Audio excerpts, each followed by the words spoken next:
Hi, I'm Tony Messer, and in this video I'm going to explain everything you need to know about domain names. At the end of this video you'll have everything you need to make an informed choice when you come to register your domain name. Sound like a plan? Great, let's get started.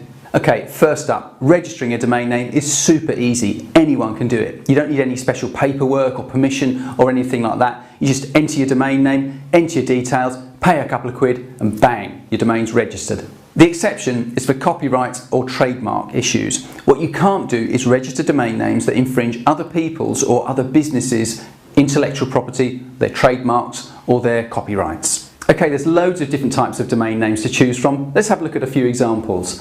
Things like .com, these are the most popular domains and these are called top-level domains or TLDs. Then you'll have country-specific domains, things like .co.uk. Finally, more and more you're starting to see what are known as industry-level domains. These are things like .photographer or .consultant, and these specify a particular industry.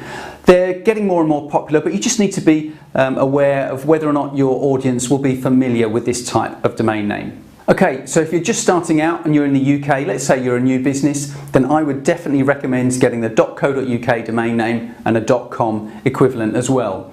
And the reason for this is because you want to prevent anybody else from registering the main domain name that you've got. It does happen, unfortunately. It's a reality of life. It's called domain squatting, and I do see it quite frequently.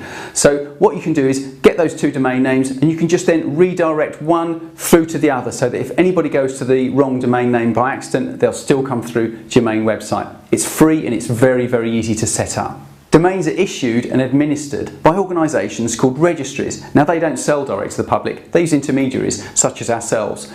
For .com domains, these are issued and administered by an organisation in the United States called ICANN, and in the UK the equivalent is called Nominet. So they are responsible for all UK domains like .co.uk. When you register a domain name, you need to make sure that you register it in your name. Don't let somebody else do that for you and enter their details. The reason for this is because you want to prevent any possibility of there being a dispute over the ownership. Now, you can register it either on a personal basis or you can enter your company details in there. If you do ever have a dispute, then the registries, they do have stated dispute policies, so they will arbitrate in these kind of dispute situations. If you don't want your personal details to be shown on the publicly available Whois database, then you can use what's called the Whois privacy service. Now, for UK domain names, that's a completely free service. However, it does have some limitations. It's only available for personal registrations, when you've registered a domain name on a personal basis. If you've got a business and you're trading and you've registered it as a business, you must show your details on the Whois, although they won't show your phone or mobile number. So you just need to be aware of that. It's a free service with the UK domains.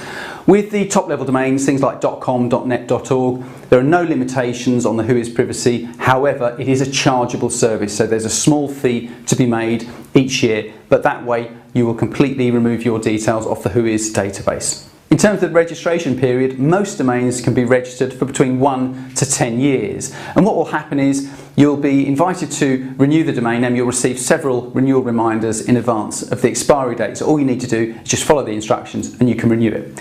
So what happens if your domain expires? Well, don't worry, you still get a second bite at the cherry.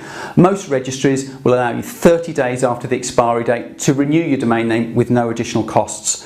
With the .com domains, .com, .net, .org, that type of top-level domain, if you go past that 30-day initial grace period, you then enter what's called the redemption period, which is a 40-day period. You can still renew your domain name, but you do need to pay an extra fee and it is quite expensive. So to avoid that, try to act early.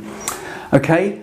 If you go past that redemption period, then the registry will then reissue the domain name for re-registration on a first come, first served basis. So you can't be guaranteed that you would get the domain name in those instances. If you've got a domain name with one company and you want to transfer it to another company, you can do that. There's no problem. The process varies depending on the different type of domains. For example, with .co.uk, it's free to transfer them. All you need to do is to update the IPS tag. With the .com domains, it's a slightly different process and there's an approval email that gets sent to the admin contact. You just need to follow the instructions to approve the transfer. You'll also need what's known as an EPP or auth code that's issued from the company that's releasing the domain name to the new company. Okay, so there you are. That's everything you need to know about domain names. I hope you found that useful. If you like this video, give it a thumbs up and please feel free to share it with your audience. If you've got any questions, any comments or any issues, just put them below and I'll be happy to get back to you. Thanks very much then. Bye bye.